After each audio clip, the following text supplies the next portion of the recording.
돈을 많이 벌기만 하면 부자가 될 수 있을까요? 그렇지 않습니다. 부자로 살기 위해서는 4가지 능력이 필요합니다.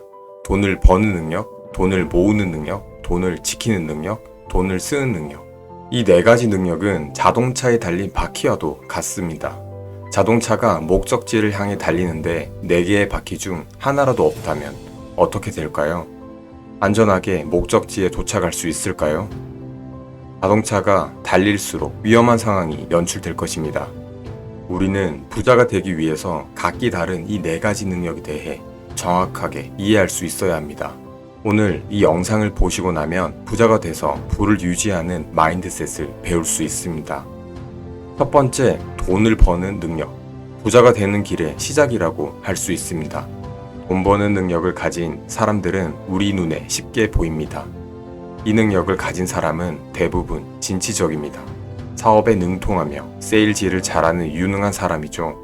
하지만 이런 사람들은 상대적으로 다른 능력이 부족해 사기를 당하거나 부하 직원이 횡령을 해도 모를 정도로 재산 관리에 미숙한 부분이 많습니다. 회계적인 문제나 투자 문제, 재무제표를 읽고 이해하는 것도 힘들어하고 방관하기 일수다 보니 재산을 모으고도 뭉칫돈으로 날리기 쉽습니다. 세금 보고를 허술히 하거나 복잡한 투자 지출 문제에 봉착하면 믿고 아낀다는 듯한 호인의 태도를 취하지만 사실은 귀찮고 이해를 하지 못하는 경우가 많습니다. 두 번째, 돈을 모으는 능력. 돈을 잘 번다고 잘 모으는 것은 아닙니다.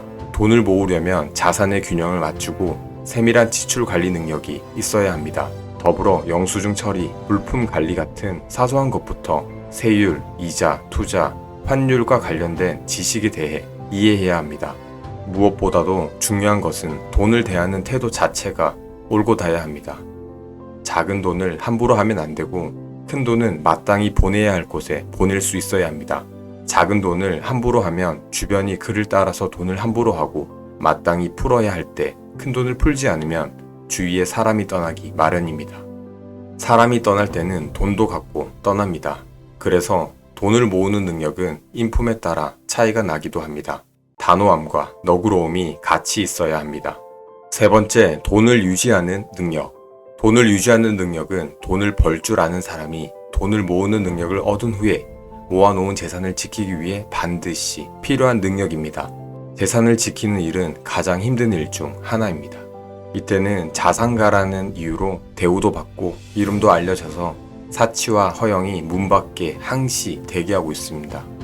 자신과 걸맞는 집, 차, 음식, 친구, 명품을 찾기 시작합니다. 금융, 정치, 경제를 보는 눈도 일반인들과는 다르다고 생각합니다.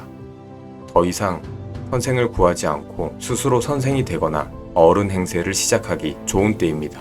자산이 허물어지는 것은 한순간입니다. 집을 짓는 데는 3년이 걸려도 허무는 데는 하루면 끝나는 것과 마찬가지입니다. 네 번째, 돈을 쓰는 능력. 돈을 쓰는 능력은 고도의 정치 기술과 같습니다. 검소하되 인색하면 안 됩니다. 나는 검소한 삶을 살아야 하지만 가족이나 주변에 강요하면 안 됩니다. 지출해야 할 것은 반드시 기일을 지켜 지출하고 늦거나 미루면 안 됩니다. 설령 그것이 부모님의 용돈이라 해도 정해진 날짜에 반드시 나가야 합니다. 시간을 팔아 돈을 버는 사람들의 시간을 빼앗았으면 갚아줘야 합니다. 미용실 약속을 하고 잊었거나 늦어서 일을 못하게 만들었으면 머리 손질을 안 했어도 비용을 지불해줘야 합니다. 미용사에겐 그 시간이 다시 돌아오지 않는 자산이기 때문입니다. 반대로 쓸데없는 위세나 허영심 때문에 밥값 내고 다니지는 말아야 합니다. 돈 많으면 밥값은 당연히 내야 된다고 믿는 사람들과 어울릴 필요 없습니다. 그런 사람들에게 듣는 욕은 보약입니다. 폼이나 명예는 그런 데서 나오는 것이 아닙니다. 남의 돈을 존중할 줄 아는 사람에겐 밥값 몇 번 더 내줘도 되지만 당연시 여기는 사람들까지 챙기면 내 돈이 나를 욕합니다. 이 4가지 능력이 각기 다른 능력임을 이해하고 각각 배우려고 노력해야 합니다. 이 중에 하나라도 소홀히 하면 오래 부자로 잘 살 수 없습니다. 잠깐 부자의 맛만 느끼고 가난해지게 되면 정말 비참해집니다. 한번 가져봤던 것을 빼앗기는 슬픔은 한 번도 가져보지 못한 슬픔보다 더 크기 때문입니다. 구독자분들께서는 많이 벌어서 잘 모으고 잘 지키고 잘 쓰는 행복한 부자가 되시기 바랍니다. 다음번에는 더 좋은 영상으로 찾아뵙겠습니다.